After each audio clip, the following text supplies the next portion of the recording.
সাইয়েদনা লোকমান আলাইহিস সালাম ওনার ছেলেকে কিছু অ্যাডভাইস করেছিলেন, উপদেশ। বাবা হিসেবে আমরা আমাদের ছেলেমেয়েদের অ্যাডভাইস করি না? তো উনি ওনার সন্তানকে অ্যাডভাইস করেছিলেন, আর এই অ্যাডভাইসগুলো আল্লাহ তাআলার এত ভালো লেগেছে যে আল্লাহ তাআলা কোরআনের মধ্যে সরাসরি তুলে ধরেছেন।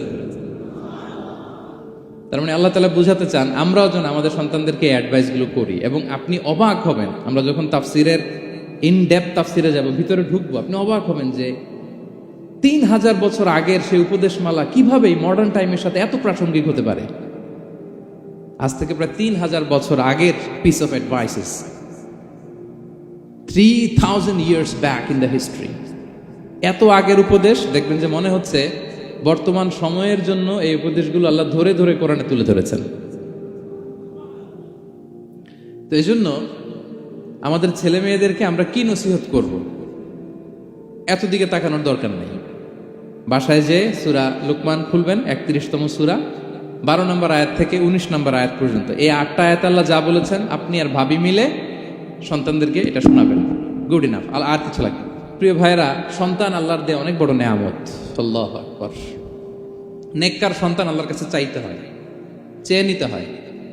নবীরা দোয়া করেছেন, রব্বি হাবলি মিনাস সলিহিন, আল্লাহ নেককার সন্তান দেন,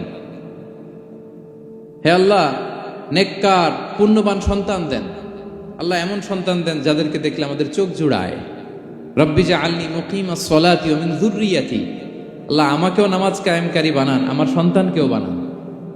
তো সন্তানের জন্য দোয়া করতে হয়, নেককার সন্তান চাইতে হয়। আপনারা যারা বিয়ে করেছেন এখনো সন্তান পান নাই, আল্লাহ তাআলা আপনাদেরকে অচিরেই এই সন্তান দান করে আপনাদেরকে ধন্য করুক। যারা এখনো বিয়ে করেননি, বিয়ের পরে আল্লাহ তাআলা আপনাদেরকে সন্তান দান করুক। এটা অনেক বড় নেয়ামা, এটা আল্লাহর কাছে চাইতে হয়।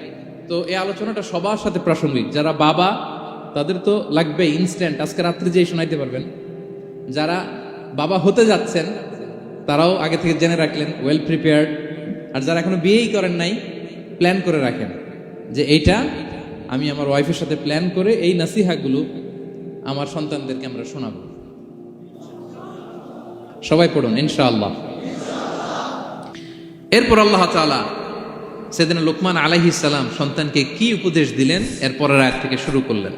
আল্লাহ তাআলা বললেন, ওয়া ইয ক্বালা লুকমানু লিবনিহি ওয়া হুয়া ইয়াইদুহু ইয়া বুনাইয়া লা তুশরিক বিল্লাহ ইন্নাশ শিরকা লাযুলমুন আযীম। আল্লাহ বললেন, স্মরণ করুন সে সময়ের কথা যখন লোকমান তার সন্তানকে বলেছিল, কি অবস্থায়? ওয়া হুয়া ইয়াইদুহু, ওয়াজ করতেছিল, ছেলেকে নাসিহাত করতেছিল, কাউন্সেলিং করতেছিল। ফ্যামিলিতে এটা খুব জরুরি, নাসিহা করা, একে অপরকে উপদেশ দেয়া। কারণ আদ-দীনু আন-নাসিহা, দিন মানেই কল্যাণ কামনা করা, দিন মানেই অন্যকে কি দেয়া? উপদেশ দেয়া, নাসিহা দেয়া। এটা যেন আমরা দেই। এজন্য ফ্যামিলি কাউন্সেলিংটা জরুরি। নিজেই হুট করে সব সিদ্ধান্ত নেবেন না। আপনার স্ত্রীর সাথে পরামর্শ করুন, আপনার সন্তানদের সাথে পরামর্শ করুন। দেখেন সাইয়েদনা ইব্রাহিম আলাইহিস সালাম, তিনি স্বপ্নে দেখলেন তিনি ইসমাইলকে জবাই করতেছে। এটা দেখেই ডিরেক্টলি জবাই করতে উদ্যত হলেন না। তিনি ছেলেকে বললেন, ফানজুর মাযা তারা ইন্নী রাআইতু ফিল মানামি আন্নী আযবাহুক। ইসমাইল, আমি স্বপ্নে দেখেছি যে আমি তোমাকে কি করছি? জবাই করছি। ফানজুর মাযা তারা, what's your opinion about it, what do you think about it. এবার বলো তোমার অপিনিয়ন কি, তুমি কি ভাবছো? আমি দেখেছি তোমাকে জবাই করছি, তোমার অপিনিয়ন বলো। দেখেন, যেমন বাবা তেমন ছেলে। বাপ কা বেটা সিপাহী কা ঘোড়া, কুছ না হতো থোড়া থোড়া। সুবহানাল্লাহ বিহামদি। যেমন বাবা তেমন ছেলে। ছেলে বলে, ইয়া আবাতি ফাআল মা তুমার, বাবা আপনি যা দেখেছেন তাই করেন। সাতাজিদুনি ইনশাআল্লাহু মিনাস সাবিরিন, আপনি অচিরে আমাকে ধৈর্যশীলদের অন্তর্ভুক্ত পাবেন। আল্লাহু আকবার। বাবা আপনি ভয় পাবেন না, বিচলিত হবেন না, আমার কারণে আপনি আল্লাহর কাছে লজ্জিত হবেন না। আপনি যেমনটি দেখেছেন তেমনটি করুন, ভয় পাবেন না, অচিরেই আপনি আমাকে ধৈর্যশীলদের অন্তর্ভুক্ত পাবে। যেমন বাবা তেমন ছেলে, ঠিক তেমন রেসপন্স, ঠিক তেমন উত্তর। সাথে সাথে বললেন, বাবা আপনি ভয় পাবেন না, করুন। তো দেখেন, আল্লাহর নবী ইব্রাহিম আলাইহিস সালাম স্বপ্নে যেটা দেখেছেন আল্লাহর পক্ষ থেকে এসেছে। চাইলেই তো ছুরি চালাতে পারতেন, চালিয়েছেন? কি করছেন? পরামর্শ করেছেন, কাউন্সেলিং করেছেন। ফ্যামিলি কাউন্সেলিংটা খুবই জরুরি। This is the first and foremost reminder two night.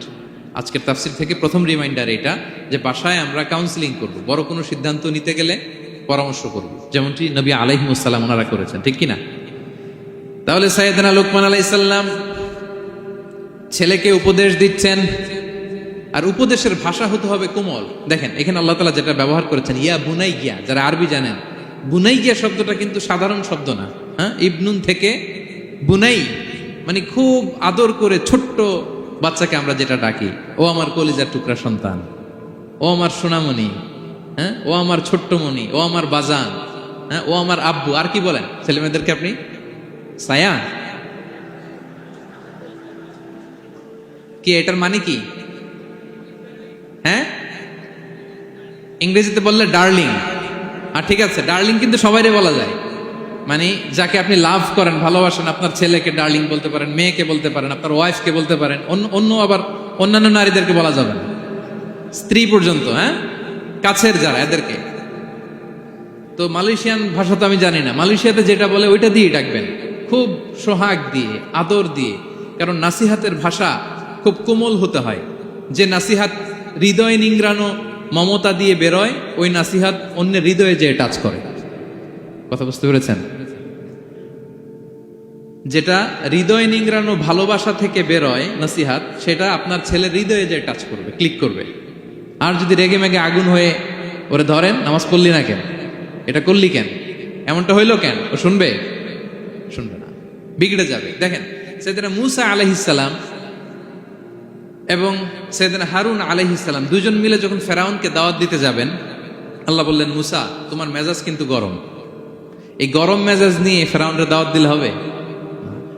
রব্বুল আলামিন বললেন, মূসা তোমার মেজাজ বড্ড গরম, কিন্তু তোমার জিহ্বাটা দিয়েছি আমি নরম, এই নরম জিহ্বা দিয়ে ফেরাউনের দরবারে যে যখন দাঁড়াবা, ফাকুলা লাহু কাওলান লাইয়িনান লাআল্লাহু ইয়াতাযাক্কারু আও ইয়াখশা। সুবহানাল্লাহ পড়েন। ফাকুলা লাহু কাওলান লাইয়িনা, সফট ল্যাঙ্গুয়েজ ইউজ করবা, কোমল ভাষায় দাওয়াত দিবা, নরম ভাষায় সফট করে, কোমল করে, ভদ্র করে ফেরাউনের কাছে প্রেজেন্টেশন দিবা। হতে পারে তোমার এই সুন্দর প্রেজেন্টেশনের কারণে ফেরাউন দাওয়াত কবুল করে নিতে পারে। দেখেন আমাদের যে অ্যাপ্রোচে ভুল অনেক দায়ীদের, ফেরাউনের মতো কুখ্যাত সন্ত্রাসী এই পৃথিবী আর দেখবে? কথা বলেন না কেন? ফেরাউনের চাইতে বড় গডফাদার, ফেরাউনের চাইতে বড় সন্ত্রাস ডাকাত এই পৃথিবীতে আর দ্বিতীয়টা কেউ এসেছে? তো এই ফেরাউনকে দাওয়াত দেওয়ার জন্য আল্লাহ মুসাকে বললেন, মুসা সফটলি বইল, কোমল ভাষায় বইল, একটু মোলায়েম সুরে বইল, যাতে ওর হৃদয়ে টাচ করে। আর আমরা যাদেরকে খারাপ মনে করি, যাদেরকে আমরা পাপী মনে করি, তারা কি ফেরাউনের চেয়েও খারাপ? হ্যাঁ, তো তাদের কাছে আমরা যখন বার্তা পৌঁছাই, আমরা তো অ্যাগ্রেসিভ হই কেন, আমরা তো অ্যাটাকিং হই কেন, আমরা হিট করে করে কথা বলি কেন? না, দিস ইজ নট দ্য দাওয়া অ্যাপ্রোচ। এইভাবে দাওয়াত দিলে সেই দাওয়াত কোনো ফল বয়ে আনবে না। তো দেখেন আল্লাহ বললেন, ওয়াইদ ক্বালা লুকমানু লিবনিহি ওয়া হুয়া ইয়াইদু, স্মরণ করুন সে সময়ের কথা যখন লোকমান তার ছেলেকে বলেছিল, ওয়াজ করে, উপদেশ দিয়ে, নাসিহা করে, ইয়া বুনাইয়া, ও আমার কলিজার টুকরা সন্তান, ও আমার সোনামণি। যত কোমল ভাষায় আপনার ছেলেকে ডাকতে পারেন, এরকম আদর দিয়ে, সোহাগ দিয়ে, হ্যাঁ, মায়া মমতা মাখা মোলায়েম কণ্ঠে ওকে ডাকবেন। ডেকে কি উপদেশ দিলেন দেখেন। সাইয়েদনা লোকমান প্রথম উপদেশ দিলেন, ইয়া বুনাইয়া, আমার সন্তান, লা তুশরিক বিল্লাহ, ও আমার কলিজার টুকরা বাবা, আল্লাহর সাথে তুমি শিরক করো না। প্রথম উপদেশ, খবরদার আমার কলিজার টুকরা সন্তান, আল্লাহর সাথে শরীক করতে যেও না, আল্লাহর সমকক্ষ কাউকে মনে করো না।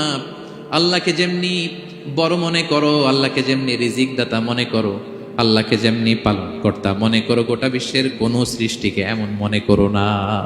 লা তুশরিক বিল্লাহ, শিরক করো না। প্রথম অ্যাডভাইস দেখেন, প্রথম অ্যাডভাইসটা অনেক গুরুত্বপূর্ণ। সবচেয়ে জরুরিটা আগে বলতে হয়। কি বলেন? আগে বলতেছে লা তুশরিক বিল্লাহ, ও আমার সন্তান, আল্লাহর সাথে শরীক করো না, কারণ ইন্না শিরকা লা যুলমুন আযীম, আল্লাহর সাথে শিরক বড় পাপ, এটা হচ্ছে যুলমুন আযীম, অনেক বড় জুলুম, এটা মহাপাপ, এটা অনেক বড় জুলুম। শিরকের চাইতে বড় জুলুম আর হতে পারে? শিরকের চাইতে বড় জুলুম আর হতে পারে? কারণ এই জুলুম আপনি সৃষ্টি হয়ে করতেছেন কার প্রতি? বুঝে থাকলে উত্তর দেন। এই জুলুম আপনি সৃষ্টি হয়ে কার প্রতি করতেছেন? আল্লাহর প্রতি। জুলুম কারে বলে দেখি, কে বলতে পারে? অত্যাচার আর মানুষের হক নষ্ট করা, মাশাআল্লাহ অনেক চমৎকার, এটা জুলুম। তার মানে অধিকার নষ্ট করা, কি বলেন? অধিকার হরণ করা, এটা হচ্ছে জুলুম। ইনসাফ বিরোধী কাজ করা, এটা জুলুম। এই যে আল্লাহ তাআলা আমাদের সৃষ্টি করলেন, অস্তিত্বহীনতা থেকে তিনি আমাদের অস্তিত্ব দিলেন, আমাদেরকে রিজিক দিলেন, নেয়ামত দিয়ে আমাদেরকে ধন্য করলেন। তো আল্লাহ তাআলার অধিকার ছিল না যে তাকেই আমি সেজদা দিব? এটা তার অধিকার। এটা কার রাইট? আমরা হিউম্যান রাইটস নিয়ে কথা বলি, অ্যানিমাল রাইটস নিয়ে কথা বলি, উইমেন রাইটস নিয়ে কথা বলি। ইবাদতের অধিকারী তিনি, এটা তার অধিকার। তার জন্য আমরা সিজদায় লুটিয়ে পড়বো। তো এই সিজদা আপনি ওদিকে না দিয়ে যদি মাজারে দেন, আল্লাহর অধিকার নষ্ট করছেন না? কথা বলেন, এটা ইনসাফ হয়েছে? যিনি রিজিক দিল, যিনি সৃষ্টি করলো, যিনি নিয়ামত দিল, তার ইবাদত না করে আপনার মতো আরেকটা সৃষ্টির সামনে আপনি এরকম নমস্ত নমস্ত গান, এটা তার অধিকার হরণ হয়েছে না? এটা ইনসাফ বিরোধী হয়েছে না? এজন্য আল্লাহ বলেছেন ইন্না শিরকালা যুলমুন আযীম। শিরকে সবচেয়ে বড় জুলুম বলার কারণ কি? কারণ আপনি সৃষ্টি হয়ে স্রষ্টার উপর জুলুম করেছেন। এর চেয়ে বড় জুলুম আর হতে পারে? এজন্য সাইয়েদনা লুকমান আলাইহিস সালাম বললেন, ইয়া বুনাইয়া লা তুশরিক বিল্লাহ, ও আমার কলিজার টুকরা সন্তান, খবরদার খবরদার, কশিন কালে আল্লাহর সাথে শিরক করবে না। কারণ শিরক হলো সবচাইতে বড় জুলুম, সবচেয়ে বড় পাপ, সব পাপের বাপ, এর নাম হচ্ছে শিরক। এর চেয়ে বড় পাপ হতে পারে? পাপের জগতে যদি র্যাঙ্কিং করেন, নাম্বার ওয়ান সবাই নাম্বার ওয়ান। আল্লাহ সব মাফ করে দেয়, সব গুনাহ তিনি ক্ষমা করে দেয়, সব পাপকে তিনি চাইলেই মোচন করে দিতে পারেন, শুধুমাত্র কেবলমাত্র শিরকের গুনাহ ছাড়া। ঠিক কিনা? ইন্নাল্লাহা লা ইয়াগফিরু আন ইউশরাকা বিহি ওয়া ইয়াগফিরু মা দুনা যালিকা লিমান ইয়াশা। আল্লাহ তাআলা চাইলে সব গুনাহ তোমার ক্ষমা করে দিতে পারেন, কেবলমাত্র শিরকের গুনাহ ছাড়া। এটা ক্ষমা করে না, কারণ এইটা আল্লাহকে অপমান করার শামিল। ঠিক কিনা? আল্লাহর উদাহরণ বাদ দেই, আপনার বস যে আপনাকে খুব ভালোবাসে, যে আপনাকে স্যালারির বাইরেও আরো অনেক কন্ট্রিবিউশন করে, টাকা দেয়, আদর করে, এই সুবিধা দেয়, ওই সুবিধা দেয়, আপনি উনারে শ্রদ্ধা না দেখাইয়া এই শ্রদ্ধা আপনি অন্যদের দেখান, কিন্তু উনারে শ্রদ্ধা করেন না, উনি এটা মেনে নিবে? কথা বলেন। যে আল্লাহ আপনার জীবন দিলেন, রিজিক দিলেন, সব দিলেন, গোটা জগৎটাই তো তা, সব দেওয়ার পরেও সিজদা যে আপনি কোথায় দেন? হ্যাঁ, মাজারে, দরগায়, বাবার কাছে। এরকম আছে না নাই? হ্যাঁ, আমাদের এখানে কেউ নাই। হ্যাঁ, দেশে গেলে এরকম মাজারে যে মানত টানত করেন নাকি? হ্যাঁ, মানত করেন? মাজারে সেজদা দেওয়া যাবে? চাইতে হবে একটা সত্তার কাছে। চিল্লায় বলুন তো, তিনি কে? এজন্য বিশ্বনবী বললেন, ইযা সাআলতা ফাসআলিল্লাহ, চাইলে আল্লাহর কাছে চাও। ওয়া ইযা ইসতাআনতা ফাসতাইন বিল্লাহ, সাহায্য যদি চেতে হয় একজনের কাছে চাইবা। চিল্লায় বলেন, তিনি কে? নাকি বাবার কাছে? হ্যাঁ, দয়াল বাবা রে দয়া করো আমারে। আপনার বাবার যখন ডায়রিয়া হয়, উনি চায় কার কাছে? আপনার বাবা যখন বিপদে পড়ে, কাঁদে কার কাছে? এই জন্য আমরা চাবো কার কাছে? দয়ালা আল্লাহ রে দয়া করো আমারে, এটা বলতে হবে। ঠিক কিনা? বলেন সবাই, দয়ালা আল্লাহ রে দয়া করো আমারে। এজন্য এই জিনিসটা সাইয়েদনা লুকমান আলাইহিস সালাম প্রথমে ফোকাস করলেন, বললেন লা তুশরিক বিল্লাহ, ও আমার কলিজার টুকরা সন্তান, আল্লাহর সাথে শিরক করো না, খবরদার। আল্লাহর সাথে কাউকে সমকক্ষ মনে করবা না, কারণ ইন্না শিরকা লা যুলমুন আযীম, শিরিক হলো সব চাইতে বড় পাপ, মহা জুলুম। এই জুলুম আল্লাহর প্রতি করা হয়। তাহলে প্রথম উপদেশটা বুঝতে পারছেন আমার প্রিয় ভাইয়েরা? আল্লাহর সাথে শিরক করা চলবে। চাইবো কার কাছে? সন্তান হয় না, কই চাবেন? নাকি মাজারে? মাজারে চাওয়া যাবে? বাবার কাছে চাওয়া যাবে? ছেলে সন্তান দেয় কে? মেয়ে দেয় কে? ছেলে মেয়ে দুটোই দেয় কে? ছেলেও দেয় না, আবার মেয়েও দেয় না। চিৎকার করে বলেন তো তিনি কে? আমরা তার কাছে চাইব। সব পরিস্থিতিতে আমরা একজনের কাছে চাইব, তিনি কে? আবার রব্বুল আলামিন বিশ্বনবীকে জানিয়ে দিলেন, ও নবী শোনো শোনো, তোমার আগে সব নবীকে আমি জানিয়ে দিয়েছি, লা ইন আশরাকতা লা ইয়াহবাতান্না আমালুকা ওয়া লা তাকুনান্না মিনাল খাসিরিন। তুমি যদি আল্লাহর সাথে কাউকে শিরক করে ফেলো, তোমার সব আমলগুলো বাতিল হয়ে যাবে, কিয়ামতের ময়দানে তুমি হবা খাসিরিন, ক্ষতিগ্রস্ত, কিছুই থাকবে না। কিয়ামতের ময়দানে তুমি হবা হাই হাই কোম্পানির ম্যানেজার। যদি শিরক করো তোমার আমল বাতিল, খবরদার, কিয়ামতের দিন তুমি হাই হাই করবে, অভাগা দুর্ভাগা হয়ে উঠবে। এজন্য শিরককেও আমরা না বলে দিব। শিরকের সাথে আমাদের কোনো সম্পর্ক আছে? জোরে বলেন। গুরুত্বপূর্ণ পয়েন্ট, এজন্য ছেলেকে আগে বললো, বাবা খবরদার শিরক করো না। আবার হাদিসে কুদসিতে রব্বুল আলামিন বলেন, গোলাম কিয়ামতের কঠিন ময়দানে গোটা জমিন পরিমাণ গুনার বোঝা নিয়ে যদি তুমি আমি আল্লাহর দরবারে হাজির হয়ে যাও, আর ওই গুনার বোঝার মধ্যে যদি শিরকের গুনাহ না থাকে, আমি আল্লাহ গোটা জমিন পরিমাণ ক্ষমার বস্তা নিয়ে তোমার কাছে হাজির হয়ে যাব। কথাটার ওজন দেখছেন? জমিন পরিমাণ গুনাহ নিয়ে আসছো আমার কাছে কিয়ামতের দিন। ওই গুনার মধ্যে অনেক ধরনের গুনাহ, নামাজ পড়ো নাই, রোজা রাখো নাই, এই করছো সেই করছো, কিন্তু এই গুনার বিশাল পৃথিবী পরিমাণ গুনার বোঝার মধ্যে শিরকের গুনাহ নাই। তাহলে আমি আল্লাহ এই দুনিয়া পরিমাণ ক্ষমার বোঝা নিয়ে তোমার কাছে চলে আসবো। শিরক করা যাবে? তাহলে প্রথম উপদেশ দিলেন, হে আমার কলিজার টুকরা সন্তান, শিরক করো না, শিরক করো না। আমার ভাইয়েরা, আমার কলিজার টুকরা ক্লাঙের ভাইয়েরা, সন্তানদেরকে এই শিরকের ব্যাপারে, শিরকের ভয়াবহতার ব্যাপারে আপনাকে জানাতে হবে। It's your duty. আপনি শুধু বাবা হইলেই চলবে না, আপনার ছেলে মেয়ে কোন পথে চলবে এটা আপনাকে ঠিক করে দিতে হবে। ওরা এখন ছোট, ছোট থেকে যদি এই তাকওয়ার সফটওয়্যারকে ইনস্টল করে দেন, ওই সফটওয়্যার দিয়ে তার জীবন চলবে, ঠিক কিনা?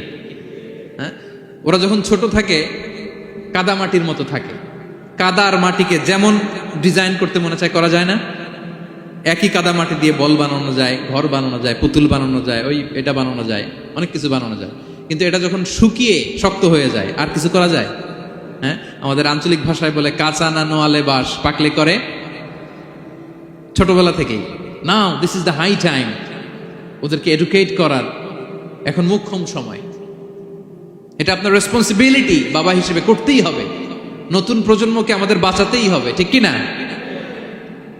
মানুষের পেট থেকে বেরোলেই কেউ মানুষ হয় না। গরুর পেট থেকে যেটা বেরোয় এটা গরু, ছাগলের পেট থেকে বেরোলেই ছাগল হয়ে যায়, হাতির পেট থেকে বেরোলেই হাতি হয়ে যায়। কিন্তু মানুষের পেট থেকে একটা কিছু বেরোলেই ওটা মানুষ হয়, ওটার মানুষ বানাতে হয়। কি করতে হয়? মানুষ বানাতে হয়। গরুকে কেউ কোনোদিন বলে না তুই গরুর মতন গরু হ। ছাগলরে কেউ কোনোদিন কইছে যে তুই ছাগলের মতো ছাগল হ। কিন্তু এই মানুষকেই বলা হয় তুমি মানুষের মতো মানুষ হও, মানুষের মতো মানুষ হও। মানুষের মতো মানুষের বড্ড অভাব, ঠিক কিনা? তো আমাদের ছেলেমেয়েরা মানুষের মতো মানুষ হোক, আমরা চাই কি চাই না? এই উপদেশগুলো আমাদের দিতে হবে, ওদেরকে জানাতে হবে। ছোট্ট মানুষ অনেক কিছুই বুঝে না, ওদেরকে কোনটা সত্যবাদিতা, কোনটা ন্যায়পরায়ণতা, কোনটা আমানতদারিতা, কোনটা চুরি ধরে ধরে বোঝাতে হয়। আমাদের ছোট্ট সোনামণিরা দেখবেন ছোটবেলায় ওই ছোট অবস্থায় যারা থাকে, ছোট স্কুলে যায়, স্কুলে যে আরেকজনের পেন্সিল ব্যাগে করে নিয়ে আসে দেখবেন। মানে ওরে দিচ্ছেন আপনি ব্লু কালারের, ওর এটা ভালো লাগে নাই, ওর ভালো লাগছে পিঙ্ক কালারের একটা, তো আরেকজনের পিঙ্ক কালারের পেন্সিল ব্যাগে করে নিয়ে আসছে, রাবার নিয়ে আসছে। ও খারাপ মনে আনে নাই, কারণ ও জানে না, ও ভাবছে যেটা সুন্দর লাগে ওইটাই মনে হয় আমার। কিন্তু অন্যের জিনিস যে না বলে নিয়ে আসলে এটারে চুরি বলে, ওইটা জানেই না। তো এগুলো ওদেরকে জানানোর, শিখানোর দরকার আছে না নাই? দায়িত্বটা কার? বাবা মায়ের। আমার প্রিয় ভাইয়েরা, সন্তানদেরকে যেন আমরা গাইড করি, ইনস্ট্রাক্ট করি, আমরা যেন ওদেরকে শিখাই কোনটা সত্য কোনটা মিথ্যা। এখন তো এই যে সোশ্যাল মিডিয়ার যুগ, এটা ছাড়া খেতেই চায় না, তাই না? ঘুমাতেই চায় না। সে কি দেখে এটা আপনার জানতে হবে। সে কোথায় যায়, সে কার সাথে মেশে, সে কোন সাইটগুলো ব্রাউজ করে, এটা বাবা হিসেবে জানার দরকার আছে না নাই? প্যারেন্টিং কন্ট্রোলের একটা ব্যবস্থাপনা আছে, আপনি কন্ট্রোল করে দিতে পারবেন। আপনি সাইন করে দিবেন ইউটিউবে আপনার জিমেল দিয়ে, ও কি দেখে আপনি সব চেক করতে পারবেন হিস্ট্রিতে। যুগ যেমন, ওই যুগের মেডিসিনও তেমন। ওইভাবে আপনাকে নিয়ন্ত্রণ করতে হবে, কারণ এই যুগে আমাদের তরুণ শিশু কিশোররা এত এত চ্যালেঞ্জের সম্মুখীন হচ্ছে যেটা আগে কখনো হয় নাই। The world is changing so fast, it's very difficult to handle our teenagers. ওদের প্রশ্ন শুনলে আপনি অবাক হয়ে যাবেন। আমি উত্তর দিতে পারি না মাঝে মাঝে, আমার ছোট মেয়ের অনেক প্রশ্নের উত্তর দিতে পারি না, মানে পারি, ও মানতে চায় না, আর্গুও করে, এমন এমন কথা বলে যেগুলো আমরা 10-15 বছর বয়সেও শিখি নাই। আজকে 5-6 বছরের ছোট বাচ্চা, ছেলে মেয়ে আপনাকে এমন প্রশ্ন করবে আপনি অবাক হয়ে যাবেন। এই জন্য ছোটবেলা থেকেই ওদের মন মস্তিষ্কের ভেতরে এই ইসলামের শিক্ষাটা ঢুকাই দিতে হবে আমার ভাইয়েরা। ইসলাম সেটাই চায়। যে এইমাত্র জন্মগ্রহণ করছে যে বাচ্চাটা, নবজাতক, নিউ বর্ন বেবি, ওর আমল নামা শুরু হয়েছে?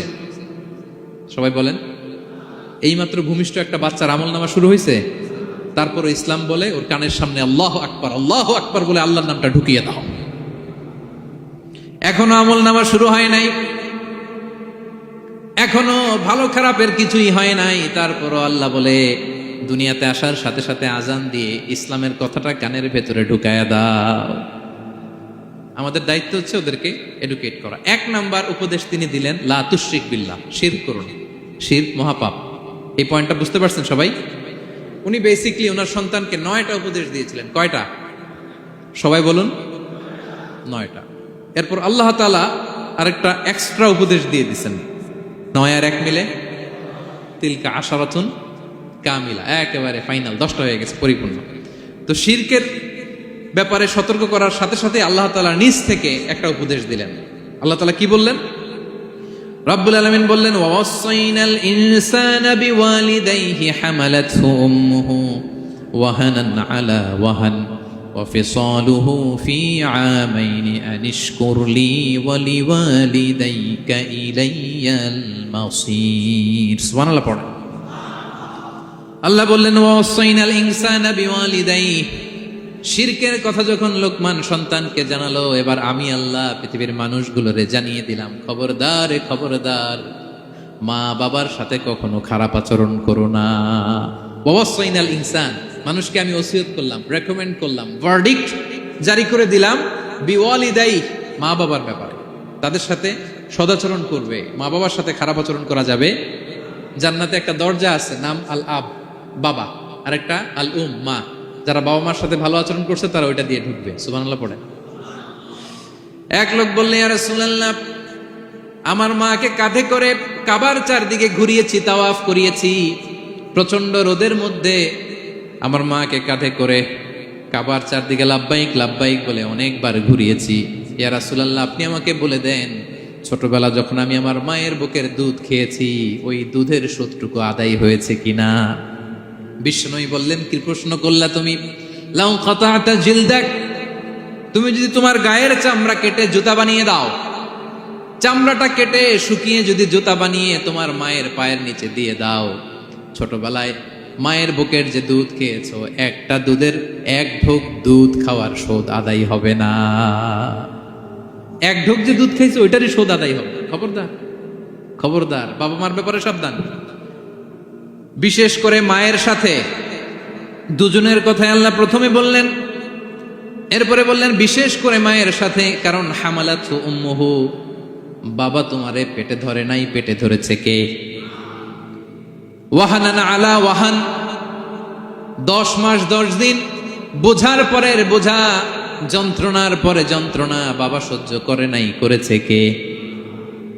এত বড় একটা পেট হয়ে গেছিল, জানেন তো? হ্যাঁ, আল্লাহ। এই পেটটা নিয়ে বারবার কিচেনে যাওয়া লাগছে, এটা নিয়ে টয়লেট করে, এটা নিয়ে গোসল করে, ঘুমাতে পারে না, শুইলে উঠতে পারে না, উঠলে বসতে পারে না। 1 দিন 2 দিন, 1 সপ্তাহ 2 সপ্তাহ, 10 মাস 10 দিন আমার মাকে এই কষ্ট দিয়েছে। মায়ের কলিজার মাঝখানে লাথি মেরে দুনিয়াতে এসেছে। এরপরে আল্লাহ বললেন, ওয়া ফিসালুহু ফি আমাইন, এখানেই শেষ নয়, দুধ ছাড়াতে লেগেছে 2 বছর। কয় বছর? ওগো মা, তুমি এই ধরনের শ্রেষ্ঠ নেয়ামত, তোমারই পদ তলে রয়েছে জান্নাত। ওগো মা, তুমি এই ধরনের শ্রেষ্ঠ নেয়ামত তোমারই পদতলে রয়েছে জান্নাত। ঠিক কিনা? দেখেন আল্লাহ মর্যাদা কোথায় বাড়ালো। আমাদের দুনিয়ার পুরুষ মানুষদের পায়ের নিচে থাকে জুতা, জুতার নিচে বালু, কার্পেট কিংবা ফ্লোর। আর আল্লাহ বলে দুনিয়ার এক একটা মায়ের পায়ের নিচে আমি জান্নাত দিয়ে রেখেছি। এই পৃথিবীটারে 100 বার বিক্রি করলে জান্নাতের একটা চেয়ারের দাম হবে? বুঝে শুনে উত্তর দিবেন। এই পৃথিবীটাকে, পৃথিবীর যে সম্পদ, এটা এস্টিমেশন করে 1000 বার বিক্রি করলে যে দামটা হবে, ওই দাম দিয়ে জান্নাতের একটা চেয়ারের দাম হবে? এই পৃথিবীরে 10,000 কোটি বার বিক্রি করলে যেই অ্যাসেট হবে, যে অ্যামাউন্ট হবে, ভ্যালিউ হবে, ওই দাম দিয়ে জান্নাতের একটা টেবিলের দাম হবে? আর যেই জান্নাত, পুরো জান্নাতটা মায়ের পায়ের নিচে পড়ে আছে, ওই পা দুইটার দাম কত? সুবহানাল্লাহ পড়বেন না? মা বাবার দোয়া অনেক বড় দোয়া। কখনো যেন আমরা বেয়াদবি না করি, কখনো যেন তাদের মনে কষ্ট না দেই, সবসময় যেন তাদের কাছ থেকে দোয়া নেই। পারা যাবে? এটা আল্লাহ তাআলা ঢুকিয়ে দিলেন। তাহলে সাইয়েদনা লোকমান প্রথমে বলল, বাবা শিরক করো না। এরপরে রব্বুল আলামিন বললেন, শিরকের পরে তোমাদের সব চাইতে বড় দায়িত্ব যে বাবা মা তোমাদের জন্য এত কষ্ট করেছে, তাদের সাথে খারাপ আচরণ করো না। দুইটা হয়ে গেল। কয়টা? আওয়াজ করে বলেন কয়টা? 3 নম্বরে সাইয়েদনা লোকমান আলাইহিস সালাম ছেলেকে বললেন, ইয়া বুনাইয়া ইন্নাহা ইন তাকু মিসকালা হাববাতিন মিন খারদালিন ফাতাকুম ফি সখরাতিন আও ফিস সামাওয়াতি আও ফিল আরদি ইয়াতি বিহাল্লাহ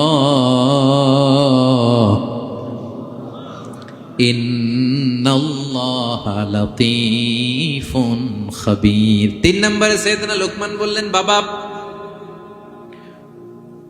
সরিষার দানা পরিমাণ কোনো ভালো কাজ যদি তুমি করো কিংবা খারাপ কাজ যদি তুমি করো, সেটা যদি মাউন্ট এভারেস্টের উপরে উঠে করো কোনো খারাপ কাজ, আও ফিস সামাওয়াতি মহাশূন্যে যে যদি করো, আও ফিল আরদে জমিনের অতল গহ্বরে কোনো সুড়ঙ্গ বানিয়ে সেখানেও যে যদি কোনো পাপ করো, ইয়াতি বিহাল্লাহ সেটাও আল্লাহ নিয়ে আসবে। কোনো পাপ বা কোনো ভালো কাজ আকাশে উঠে, পাহাড়ে উঠে কিংবা সুড়ঙ্গ করে জমিনের ভিতরে ঢুকেও যদি করো, কিয়ামতের দিন আমলনামায় সেটা দেখতে পাবে। সুবহানাল্লাহ পড়বেন না? কারণ ইন্নাল্লাহা লাতীফুন খাবীর, তিনি হলেন লাতীফ সূক্ষ্মদর্শী। যত ছোট কাজই করো না কেন তার চোখে ফাঁকি দেওয়া যায়। তার মানে 3 নাম্বার উপদেশে সাইয়েদনা লোকমান তার ছেলেকে আল্লাহর শক্তি, আল্লাহর ক্ষমতার ব্যাপারে একটা ধারণা দিচ্ছেন। নিজের ছেলেকে তার রবকে চিনাইতে হবে। আমাদের রবকে আমাদের চিনার দরকার আছে না নাই? ছেলেকে বোঝাবেন, বাবা ওই যে তুমি মসজিদে আমার সাথে যে সেজদা দাও, কারে দাও জানো? তিনি কত বড়, তিনি কত বিশাল ক্ষমতার অধিকারী। তুমি সামান্য কোনো ভালো কাজ কিংবা খারাপ কাজ, এটা যদি মহাশূন্যে উঠেও করো, পাহাড়ের চূড়ায় গিয়েও যদি করো,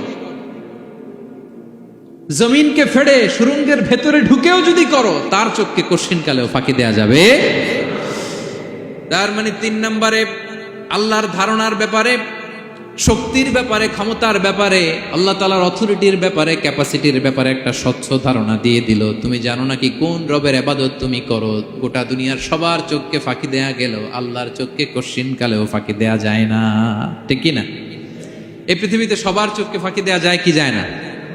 পুলিশের চোখ, সিকিউরিটির চোখ, বিমানবন্দরে কাস্টমস অফিসারের যে অফিসার থাকে তাদের চোখ, বিভিন্ন জায়গায় বড় বড় যে সিসি ক্যামেরা থাকে, এগুলো ফাঁকি দেয়া যায়।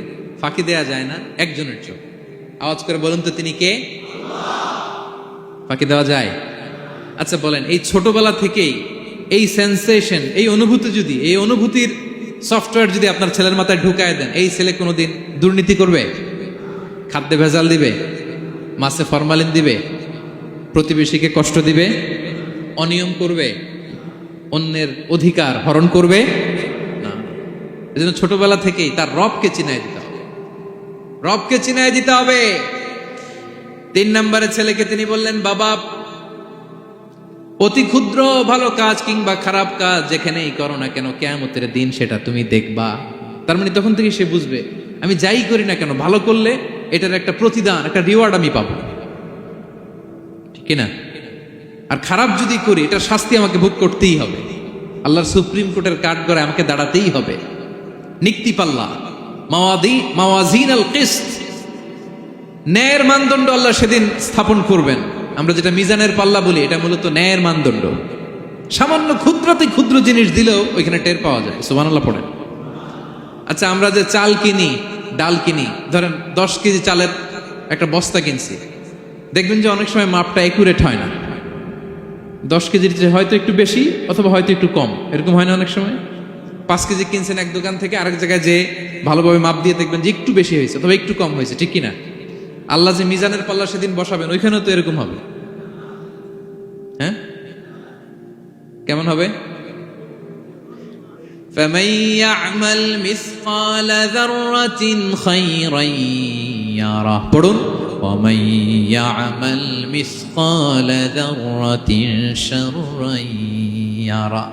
ক্ষুদ্রাতি ক্ষুদ্র জাররা তথা অনুপরিমাণ ভালো যদি করো, সেটাও সেদিন নিক্তি পাল্লায়, মিজানের দাড়ি পাল্লায় দেখতে পাবা।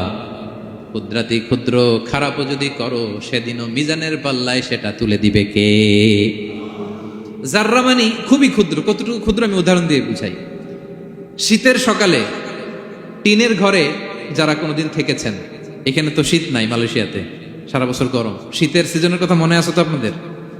না মালয়েশিয়ায় থাইকা সব ভুলে গেছেন? শীতকাল শীতকাল মনে আছে? হ্যাঁ, শীতের সকালে টিনের ঘরে যদি কখনো থাকেন, দেখবেন যে টিনের ঘরে ছিদ্র থাকে, ওই ছিদ্র দিয়ে সূর্যের আলো ঢুকে, রশ্মি। মনে পড়ছে? শীতের সকাল, টিনের ছিদ্র দিয়ে দেখবেন চিকন একটা সূর্যের রশ্মি ঢুকছে। ওটার কাছে গেলে দেখা যায় সামান্য ধুলাবালি, কেমন যেন ডাস্ট উড়ে এটার মধ্যে। অন্যদিকে কিন্তু দেখা যায় না, এদিকে নাই, কিন্তু ওই ছিদ্রটার কাছে গেলে দেখা যায় আলো যেদিক থেকে পড়ছে নিচ পর্যন্ত পুরোটার মধ্যে ধুলিকণা। আসলে ধুলিকণা কি শুধু এদিকেই না, পুরা ঘরেই আছে। ওইদিকে আলো পড়ছে, ওটা দেখা যায়।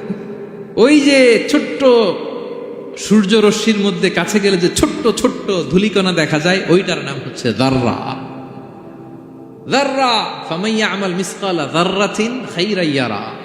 এই ধুলিকণার ডাস্টের যাররা পরিমাণ ভালো করলে সেটাও দেখতে পাবা, আবার যাররা পরিমাণ খারাপ করলে সেদিন কিয়ামতের ময়দানে মিজানের পাল্লায় সেটাও দেখতে পাওয়া। পড়েন সুবহানাল্লাহ। তার মানে 3 নম্বরে ছেলেকে আল্লাহর শক্তি আর সম্ভাবনা সম্পর্কে সতর্ক করলেন, জানান দিয়ে বললেন, বাবা যেটাই করো না কেন, সবার চোখকে ফাঁকি দেওয়া যায় না, একজনের চোখ, তিনি কে? কয়টা গেল উপদেশ? সবাই বলুন তো কয়টা? 3টা। 4 নম্বরে লোকমান আলাইহিস সালাম বললেন, ইয়া বুনাইয়া আকিমিস সালাহ, ও আমার সন্তান, 4 নম্বরে উপদেশ হলো তোমাকে নামাজ কায়েম করতে হবে। নামাজ, সবার আগে নামাজ। কাজকে বলে দাও আমার নামাজ আছে, নামাজকে বলো না কাজ আছে, ঠিক কি না? সালাত কায়েম করো, সালাতে কায়েম করো, হবে জান্নাতি তুমি, হবে জান্নাতি তুমি, দিবে কাল হাসরে শীতল ছায়া আরশে আজিম, রব্বিয়াল আলা রব্বিয়াল আযীম, রব্বিয়াল আলা রব্বিয়াল আযীম। সুবহানাল্লাহ পড়েন। 4 নম্বরে আকিমিস সালাহ, ও আমার কলেজের টুকরা সন্তান, নামাজ কায়েম করো। নামাজ কিয়ামতের ময়দানে সর্বপ্রথম যে জিনিসটার হিসেব আল্লাহ চাইবেন, ওটা কি? সবাই বলেন একসাথে, সেটা কি? বিশ্বনবী ইন্তেকালের আগে বললেন, আস-সালাত আস-সালাত ওয়া মা মালাকাত আইমানুকুম, ও আমার উম্মতেরা নামাজ নামাজ। বিশ্বনবীর রূহ বের হয়ে যাবে, মালাকুল মাউত চলে আসলো, এখনই রূহ মুবারক কবজ করে নিয়ে যাবে। অন্তিম মুহূর্তে গোটা উম্মার জন্য বিশ্বনবী যে মেসেজটা ড্রপ দিয়ে গেলেন, সেটার নাম হলো নামাজ। সালাত আস-সালাত, উম্মতেরা নামাজ নষ্ট করো না, নামাজ নষ্ট করো না। আউয়ালু মা ইউহাসাবু বিহিল আবদু ইয়াউমাল কিয়ামাতি আস-সালাহ। কিয়ামতের ময়দানে সর্বপ্রথম আল্লাহ যে জিনিসটার হিসাব চাইবেন, সেটা কি? ফাইন সলুহাত সলুহা সাইরু আমালি, এটা যদি ঠিক হয়ে যায় পুরো আমলনামা ঠিক হয়ে যাবে। ওয়া ইন ফাসাদাত ফাসাদা সাইরু আমালি। নামাজের হিসাব দিতে যেয়ে যদি আপনার গন্ডগোল লেগে যায়, আপনার পুরো আমলনামাটারে গন্ডগোল করে দিবে কে? এজন্য সবার আগে সালাত, ছেলেকে বোঝাবেন বাবা নামাজ কায়েম করো, তার মানে একা একা পড়ো না জামাতে পড়ো। নামাজ পড়া আর কায়েম করায় পার্থক্য আছে। একা একা পড়া যায়, কিন্তু একা একা কায়েম করা যায়? বলেন। তার মানে বাবা একা একা নামাজ পড়ো না, জামাতে পড়ো।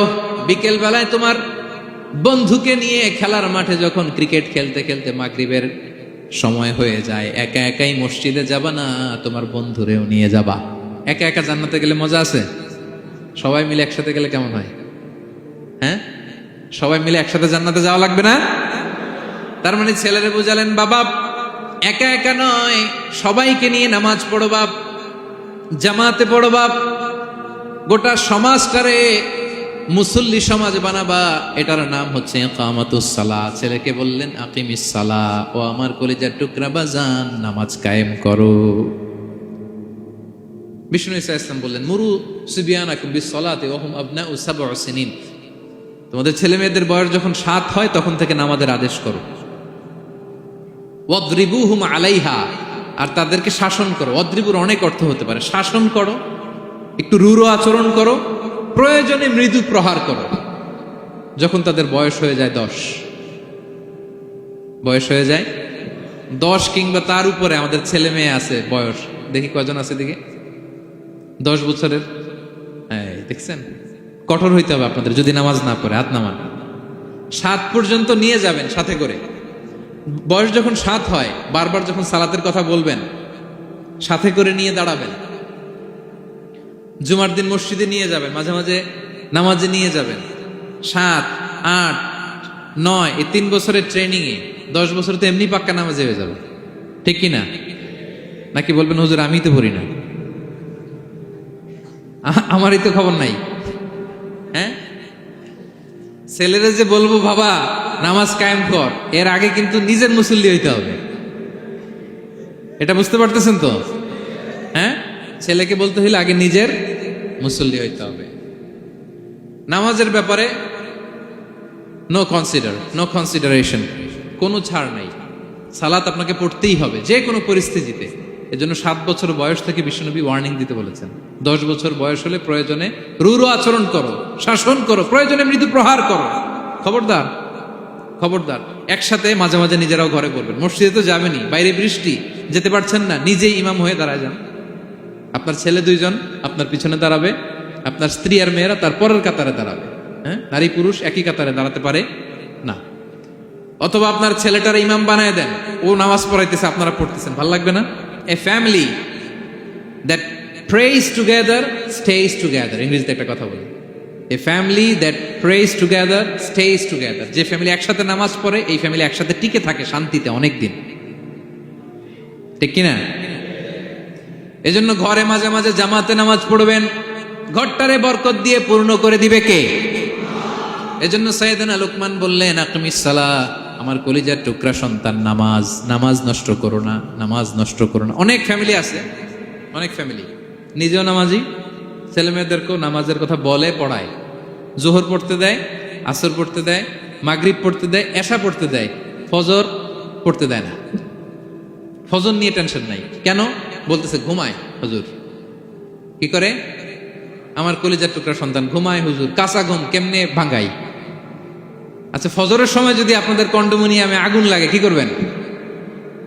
ফজরের সময় লাগছে আগুন, আর একটু ঘুমাক, কাঁচা ঘুম। হ্যাঁ বলবেন, বলবেন, কথা বুঝে নাই বোধহয়। যে বাবা মারা মনে করে সকালে কিভাবে ডাকি, উঠতে চায় না হুজুর, কাঁচা ঘুম, কষ্ট হয়ে যায়। ফজরের সময় যদি আগুন লেগে যায় আপনার ঘরে কি করবেন? আরেকটু ঘুমাক, কাঁচা ঘুম। দুনিয়ার আগুন থেকে নিজের সন্তানকে বাঁচানোর জন্য যেমনি ডেকে উঠান, দুনিয়ার আগুন থেকে রক্ষা করার জন্য যেমনি ডাকেন, উঠায় নিয়ে আসেন। জাহান্নামের কঠিন আগুন থেকে বাঁচানোর জন্য ফজরের সময়ও ডাকার দরকার আছে না নাই? দুনিয়ার আগুনের চেয়ে কমপক্ষে 70 গুণ বেশি তেজওয়ালা। হ্যাঁ, বিষ্ণু বলেন নারুকুম তুকিদুন, যে আগুন দিয়ে কিচেনে রান্না করো, জাহান্নামের আগুন কিন্তু এই আগুন নয়। জাহান্নামের আগুন দুনিয়ার আগুনের চাইতে কমপক্ষে 70 গুণ বেশি তেজওয়ালা। তাহলে ফজরের সময় ডাকবেন তো ছেলে মেয়েকে, হ্যাঁ, নিজেও পড়বেন, ছেলে মেয়েদেরকেও ডাকবেন। আকিমিস সালাহ। 4 নম্বরে বললেন বাবা নামাজ কায়েম করো, নামাজ ছেড়ে দিও না। 5 নম্বরে বললেন ওয়ামুর বিল মারুফ, ভালো কাজের আদেশ করো।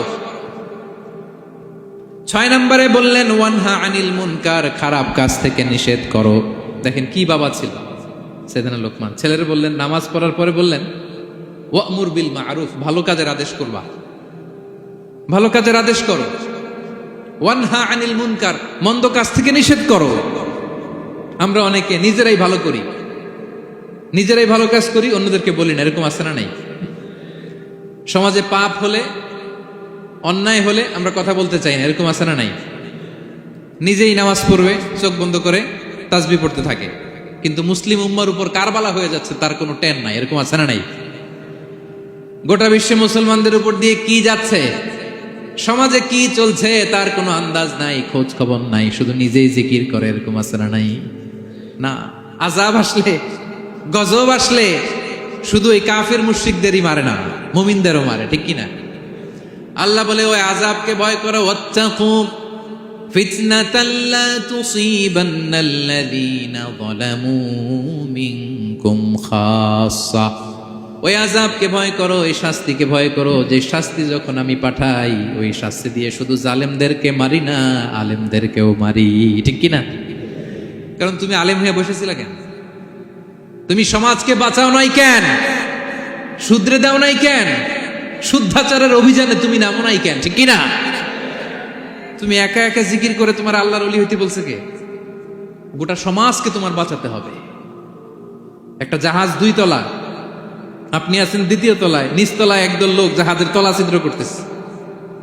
জাহাজের তলায় ছিদ্র করলে কি ঢুকে? তা আপনি যদি বলেন ওরা নিচে আছে ছিদ্র করতেছে, ওরা করুক, আমি থামাবো কেন? আমার তো দোষ নাই, আমি তো ছিদ্র করি নাই, ছিদ্র করছে কারা? ওরা। পানি ঢুকলে ওরা মরবে, আমি তো বেঁচে যাবো, বাঁচবে? কারণ সে তো জাহাজের ভিতরেই। আপনি যে যদি এই পাগলগুলার না থামা, ওরা তো মরবেই, আপনিও শেষ। চিল্লায় বলেন ঠিক কিনা? এজন্য সমাজে যখন পাপ হয়, অন্যায় হয়, দেখা মাত্রই আপনাকে থামাতে হবে। তা না হলে এই পাপের কারণে, অন্যায়ের কারণে আযাব আর গজব যখন আসবে, পাপীরাই মরবে না, আপনিও মরবেন, ঠিক কিনা? মুসা আলাইহিস সালামের পায়ের মধ্যে একবার একটা লাল পিঁপড়া কামড় দিছে। এই সাইজের যে লাল পিঁপড়াগুলো কামড় দিলে খুব আরাম লাগে না? কেমন লাগে? হ্যাঁ, খুব ব্যথা করে, প্রচন্ড ব্যথা করে। তো মুসা আলাইহিস সালামের মেজাজ কি নরম না গরম? খুব তাড়াতাড়ি রেগে যেতেন। এক এক নবীর এক এক অ্যাট্রিবিউটস ছিল, হ্যাঁ, এক এক বৈশিষ্ট্য ছিল। উনি অনেক রেগে যেতেন। উনি থাপ্পড় মেরে একবার ফেরাউনের বাবুর্চিকে দুনিয়া থেকে শেষ, এক থাপ্পড়, এত শক্তি। সেই বুখারীতে এসেছে মালাকুল মাউতকে মারছিলেন একটা। ওই যে ছোটবেলা থেকে মারার অভ্যাস, ছোটবেলায় কার গালে দিছিল জানে না বোধহয়? ফেরাউন। অন্যায় দেখলেই ছোটবেলায় ফেরাউনের গালে দিছে একটা, বড় হয়ে ফেরাউনের বাবুর্চির একটা, এরপরে মালাকুল মাউতকেও একটা। এর কারণ মালাকুল মাউত আবার মালাকুল মাউতের মতো আসেনি, মানুষের আকৃতিতে এসেছিল। তো পারমিশন না নিয়ে ঢুকছে। উনি ভাবছে এমনি মানুষ, কিরে পারমিশন নিলি না কেন? তো মুসা আলাইহিস সালামের পায়ের মধ্যে লাল পোকা, লাল পিঁপড়া কামড় দিছে, প্রচন্ড ব্যথা পাইতেছে আর ডলতেছে আর রেগে গেছে। রেগে তাকে দেখে দিকে লাল পিঁপড়ার বাসা, যে পা দিয়ে ডলে সবগুলারে মেরে ফেলছে। তো ঘটনাটা ছিল মুসা আলাইহিস সালাম আল্লাহকে জিজ্ঞেস করছিলেন, এই ঘটনাটা আল্লাহ কেন ঘটাইছে? আল্লাহকে জিজ্ঞেস করছিলেন, আল্লাহ আযাব যখন কোনো এলাকায় পাঠান তখন তো শুধু জালিমরাই মরে না, ভালো লোকগুলাও তো মারা যায়, তো এই আযাবে ভালো লোকগুলা কেন মরে? আল্লাহ উত্তর দেয় না, এই ঘটনা ঘটাই দিছে। পিঁপড়া যখন কামড় দিছে রেগে সবগুলোর মেরে ফেলছে। আল্লাহ বলে, মুসা কামড় দিছিল কয়টা? কয় আল্লাহ একটা। তো ওগুলোর মারলা কেন? অ্যাকশনে যখন যায়, এত কিছু দেখে অ্যাকশন নেওয়া যায় না। এজন্য আল্লাহ বলেন ওয়াত্তাকু ফিতনাতাল লা তুসিবান্নাল্লাযীনা যালামু মিনকুম খাসসা। ওই ফিতনাকে মানে ওই আযাবকে ভয় করো, যে আযাব যখন আসবে শুধু খারাপ লোকগুলার উপরে আসবে না, ভালো লোকগুলাও বাঁচতে পারবে। কারণ ভালো মানুষরা আশেপাশের লোকদেরকে ভালো বানায় নাই কেন? একা নামাজ পড়েছো কেন? নামাজের দাওয়াত দাও নাই কেন? নিজে হালাল খাইছো, সমাজটারে হালাল দিয়ে বিনির্মাণ করো নাই কেন? এজন্য আযাব আসলে শুধু জালেমদের উপরে আসে না, আলেমদের উপরে আসে, খবরদার। এজন্য ছেলেরে বললেন, বাবা শুধু নামাজ পড়লেই হবে না, ওয়া'মুর বিল মা'রুফ, ভালো কাজের আদেশ করবা, ওয়ানহা আনিল মুনকার, খারাপ কাজ থেকে নিষেধ করবা। এটা আসলে দায়িত্ব হচ্ছে সরকার প্রধানের। যারা ক্ষমতার চেয়ারে বসে তাদেরকে আল্লাহ 4 দফা মূলনীতি দিয়েছেন। আল্লাযীনা মাক্কান্নাহুম ফিল আরদি আকামুস সালাতা ওয়া আতাউয যাকাতা ওয়া আমারু বিল মা'রুফি ওয়া নাহাউ আনিল মুনকার ওয়ালিল্লাহি আকিবাতুল উমুর। আল্লাহ বলেন, যাদেরকে আমি ক্ষমতার চেয়ারে বসাই 4টা দায়িত্ব তাদেরকে দেই। তাদের প্রধান কাজ নামাজ কায়েম করবে, সমাজে যাকাত আদায় করবে, ভালো কাজের আদেশ করবে, তারপরে মন্দ কাজের নিষেধ করবে। ক্ষমতার চেয়ার যারা পায় তাদের জন্য মূলনীতি এটা। তো এরা তো করে না, আমাদের কি করতে হবে, ঠিক কিনা? ভালো কাজের আদেশ করতে হবে, মন্দ কাজের নিষেধ করতে। বিষ্ণু ইসলাম বললেন, মান রাআ মিনকুম মুনকারা, চোখ দিয়ে যে সমাজে খারাপ দেখে, ফালিয়ুগাইয়িরহু বিয়াদি, সেজন্য হাত দিয়ে ঠেকিয়ে দেয়, হাত দিয়ে। ফাইন লাম ইয়াস্তাতি' ফাবিলিসানি, হাত দিয়ে না পারলে মুখ দিয়ে। কারণ আপনার অনেক সময় এরকম পরিস্থিতি নাও হতে পারে যে আপনার এত পাওয়ার নাই যে আপনি হাত দিয়ে থামাই দিবেন, এরকম হয় না? অক্ষম, আমি পারি না। তখন মুখ দিয়ে কিভাবে পরিবর্তন করবেন বলেন, নাসিহা করেন, কাউন্সিলিং করেন, জনমত গড়ে তোলেন। ফাইন লাম ইয়াস্তাতি' ফাবিকলবিহি, হাত দিয়েও থামাতে পারলেন না, মুখ দিয়েও প্রতিবাদ করতে পারলেন না, বিশ্বনবী বললেন অন্তত অন্তর দিয়ে সেটাকে ঘৃণা করবা। অন্তর দিয়ে ঘৃণা করো, অন্তর দিয়ে এটাকে পরিবর্তন করে দেওয়ার প্ল্যান করো, হৃদয়ে হৃদয়। ওয়াযালিকা আদাফুল ঈমান, এটা হচ্ছে ঈমানের সর্বনিম্ন স্তর। এর নিচেও যদি যান, মানে আপনার দিলেও লাগে না, বিশ্বনবী বলে তাহলে তোমার অন্তরে ঈমানের ছিটে ফোঁটা নাই। চিল্লা এখন, ঠিক কিনা?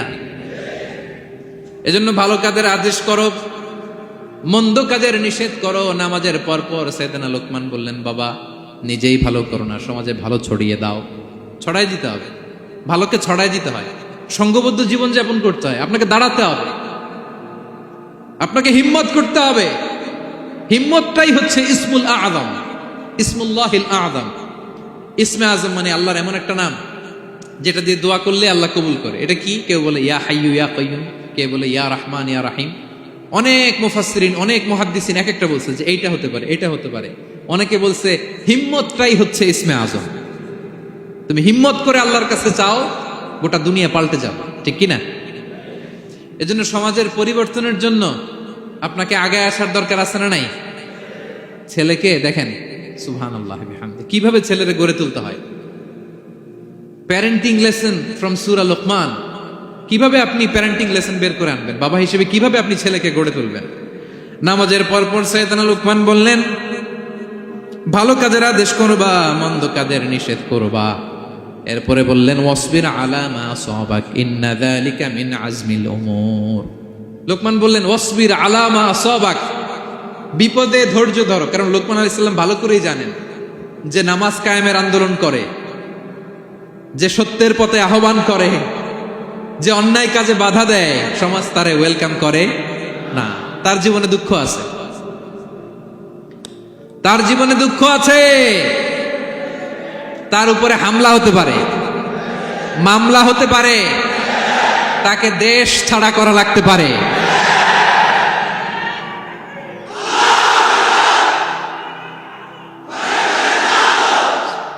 ওয়াসবির আলা মা আসাবাক, বাবা খুব ভালো করেই জানে বিপদ নেমে আসতে পারে।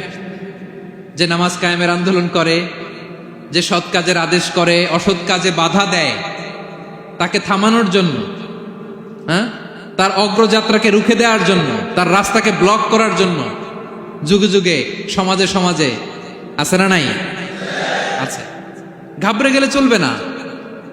এই পথ, এটা ফুল সজ্জার কোনো পথ নয়, এটা কণ্টকাকীর্ণ। এখানে প্রতি পদে পদে কাটা। এটা জেনেই আমরা এই পথে এসেছি, ঠিক কিনা?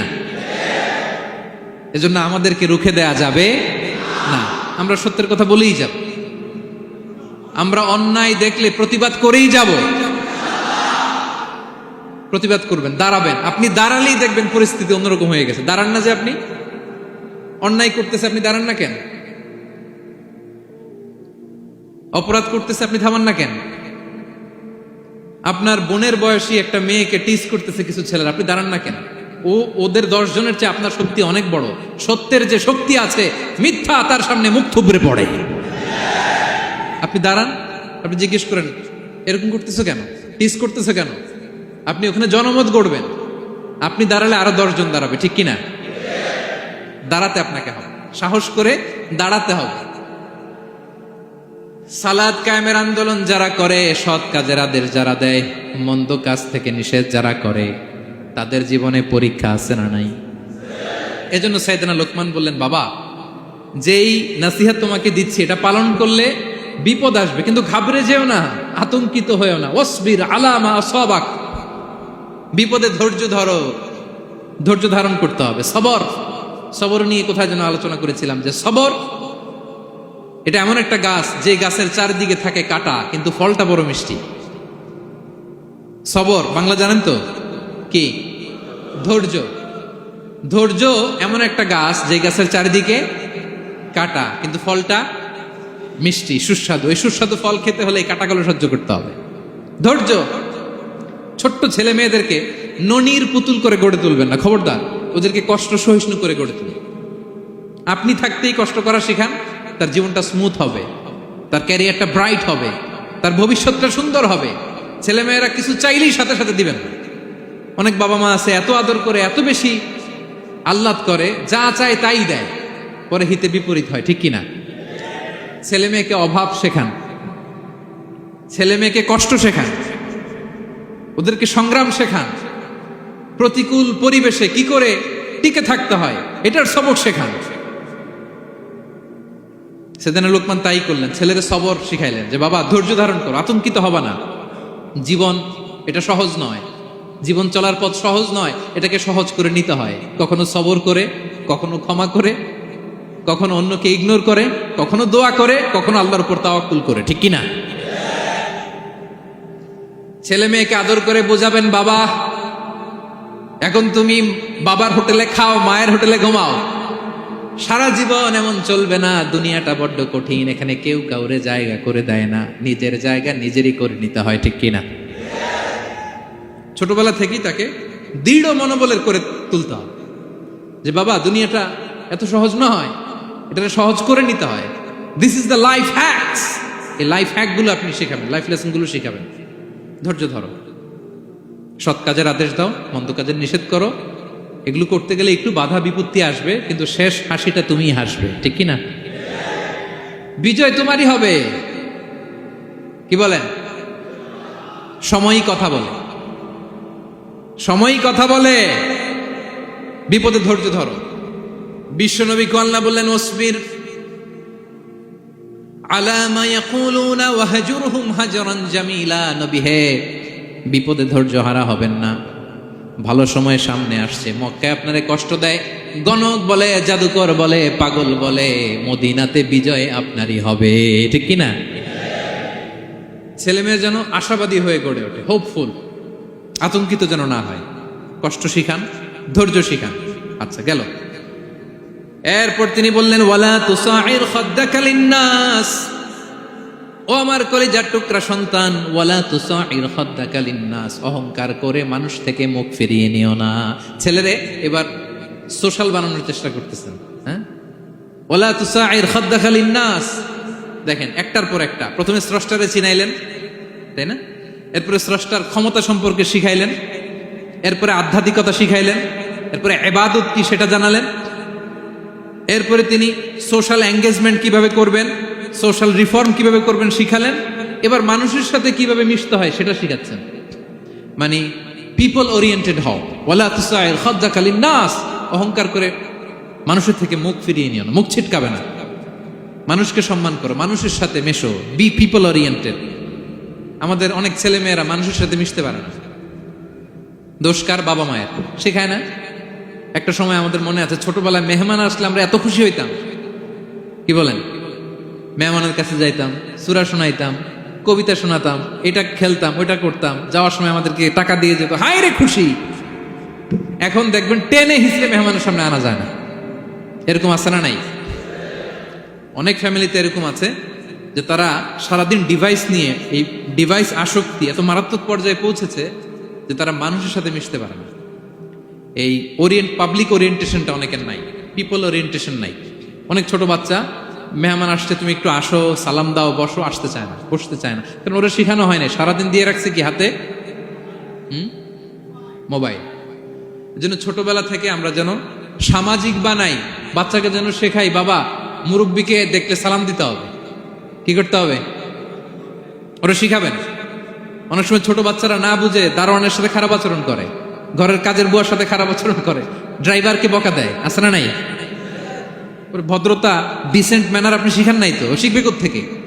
এই জন্য শুরুতেই বললাম যে গরুর পেট থেকে বেরোলে গরু হয়, কিন্তু মানুষের পেট থেকে বেরোলেই ওটা মানুষ হয় না। ওটারে মানুষ বানাতে হয় দিনের পর দিন, মাসের পর মাস, টিউনিং করে, পলিশিং করে, গাইড করে করে মানুষের মতো মানুষ বানাতে হয়।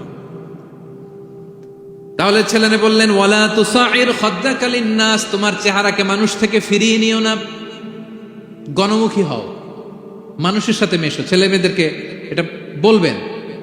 শহরে থাকলে মাঝে মাঝে গ্রামে নিয়ে যাবেন, কাদার মধ্যে ছেড়ে দিবেন, হাট বেটা, হ্যাঁ, কাদায় ছেড়ে দিবেন, পুকুরে ছেড়ে দিবেন, দৌড়াদৌড়ি করতে করতে তারপরে তারা শিখবে, দেখবে। মাছ, জ্যান্ত মাছ দেখে নাই আমাদের অনেক ছেলে মেয়েরা, আছে না নাই? ওরা ভাবে মাছ বোধহয় ওই ইয়ের মধ্যেই পাওয়া যায়, শপিং মলেই পাওয়া যায়, ফ্রিজের মধ্যে থাকে, এরপরে এটা খাইতে হয়। জ্যান্ত মাছ দেখলে দেখবেন ভয় পেয়ে গেছে, কারণ শেকড়ের সাথে এদের কোনো সম্পর্ক নাই। এরা যেন গণমুখী হয়, শেকড়ের সাথে যেন এদের সম্পর্ক থাকে। হ্যাঁ, এটাই দেখেন, এই উপদেশটা কয় হাজার বছর আগের। মনে হচ্ছে যেন আজকের পরিস্থিতি দেখে দেখে লোকমান ইসলাম ছেলেকে অ্যাডভাইস করতেছেন। সুবহানাল্লাহ পড়বেন না? ওয়ালা তুসাইর খাদ্দাকা লিন্নাস, মানুষ থেকে মুখ ফিরিয়ে নিও না, ছেলে মেয়েদের শিখান। মানুষ দেখলে ভয় পেও না, মানুষের কাছে যাও, মানুষের দুঃখ দুর্দশা দূর করার চেষ্টা করো, গণমুখী হও, মানুষকে দেখলে সালাম দাও, মুচকি হাসি দাও, হাত বাড়িয়ে মুসাফা করো, তাহলেই না মানুষের সাথে তুমি মিশবে, শিখবে, জানবে, ঠিক কি না?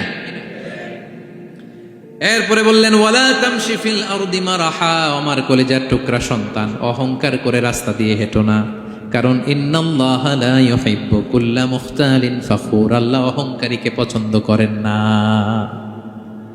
এবার বডি ল্যাঙ্গুয়েজ শিখাচ্ছেন ছেলেকে, কিভাবে হাঁটবে। আমাদের অনেক সময় ছেলে মেয়েরা খুবই ভালো, নিষ্পাপ, শুধু ভিতরটা পরিষ্কার হইলে হবে না, আপনার জেস্টারও তো ভালো হইতে হবে। হ্যাঁ, ভিতর ভালো কিন্তু প্রকাশ ভঙ্গি জানে না, আছে না নাই? এটারে ইংরেজিতে কি বলে? বডি ল্যাঙ্গুয়েজ বলে, বুঝতে পারছেন? এবার ছেলেকে বডি ল্যাঙ্গুয়েজ শিখাচ্ছে, বাবা হাঁটার সময় এইভাবে হাঁটতে হবে। ওয়ালা তামশি ফিল আরদি মারাহা, অহংকার করে রাস্তা দিয়ে হেঁটো না। এখানে তামশি বলতে শুধু হাঁটাই না, অহংকার করে ড্রাইভ করো না, অহংকার করে হুন্ডা চালিও না। এরকম আছে না নাই?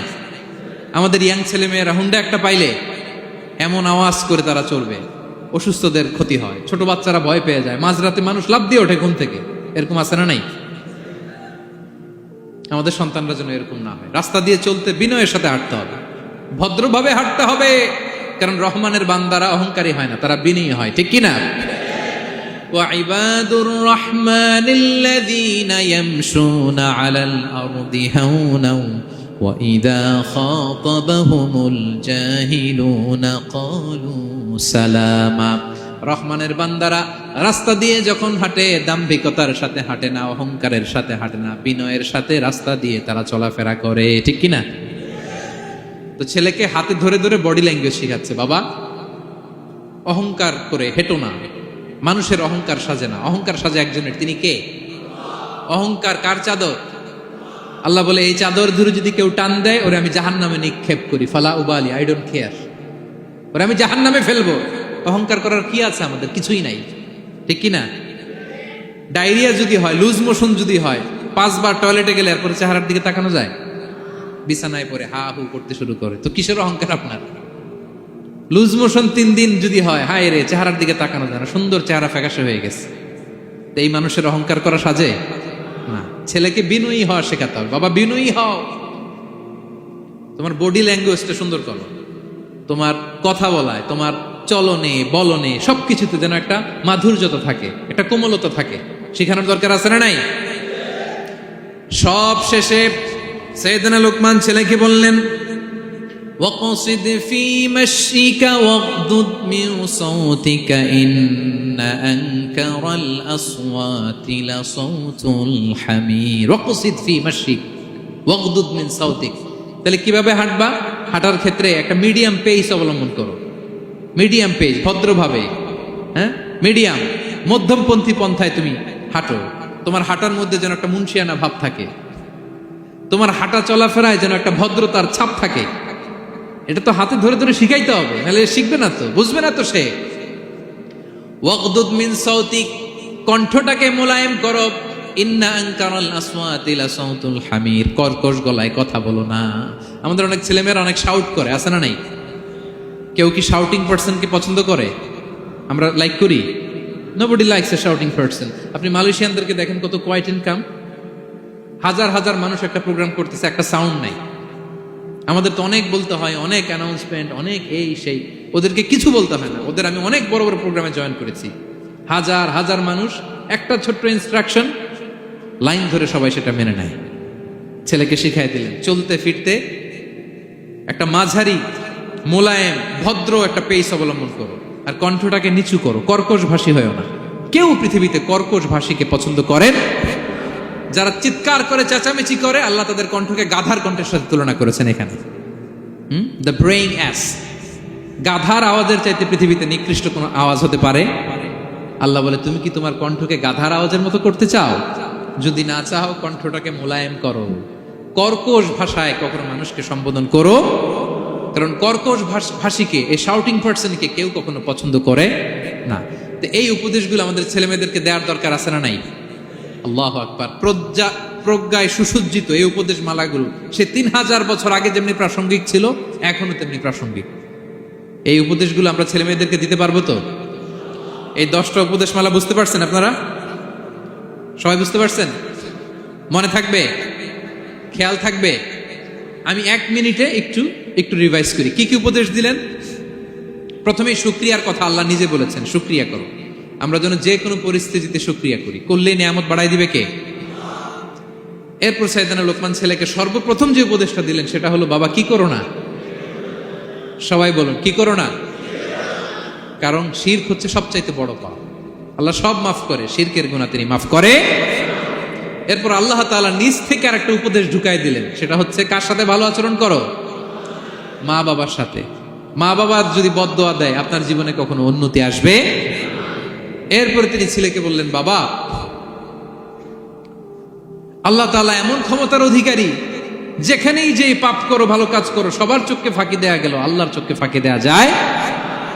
আল্লাহর শক্তি ক্ষমতার ব্যাপারে সতর্ক করলেন।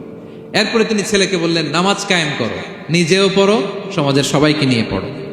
এরপরে তিনি ছেলেকে বললেন, বাবা ভালো কাজের আদেশ দাও, মন্দ কাজের নিষেধ করো, মন্দ কাজ থামিয়ে দাও। তারপর বললেন, বাবা বিপদে ধৈর্য ধরো।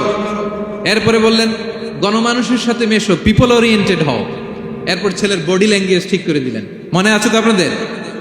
অহংকার বশত হেঁটো না, চিৎকার করে কথা বলো না। সবশেষে ওরাল কমিউনিকেশন কিভাবে করবে, শাউটিং না হয়ে মোলায়েম কণ্ঠে মানুষের সাথে যেন ভদ্রচিতভাবে কথা বলতে পারে, এই উপদেশ মালাগুলো দিলেন। আমরা যারা বাবা হয়েছি, আমরাও যেন আমাদের কলিজার টুকরা সোনামণি সন্তানদেরকে এই উপদেশগুলো দেই। মনে থাকবে? সূরা লুকমানের 12 থেকে 19 নম্বর আয়াতে আল্লাহ তাআলা এই উপদেশগুলো তুলে ধরেছেন। আল্লাহ তাআলা আমাদের সবাইকে কথাগুলো বোঝার ও আমল করার তৌফিক দান করুক। আমরা পড়ি আমিন। আমরা যেন নেককার সন্তান লাভে ধন্য হতে পারে, আল্লাহ তৌফিক দান করুন। আমরা পড়ি আমিন। আমরাও যেন সাইয়েদনা লোকমানের মতো এই উপদেশ মালাগুলো আমাদের ছেলে মেয়েদেরকে দিতে পারি, আল্লাহ তুমি তৌফিক দান করো। আমরা পড়ি আমিন।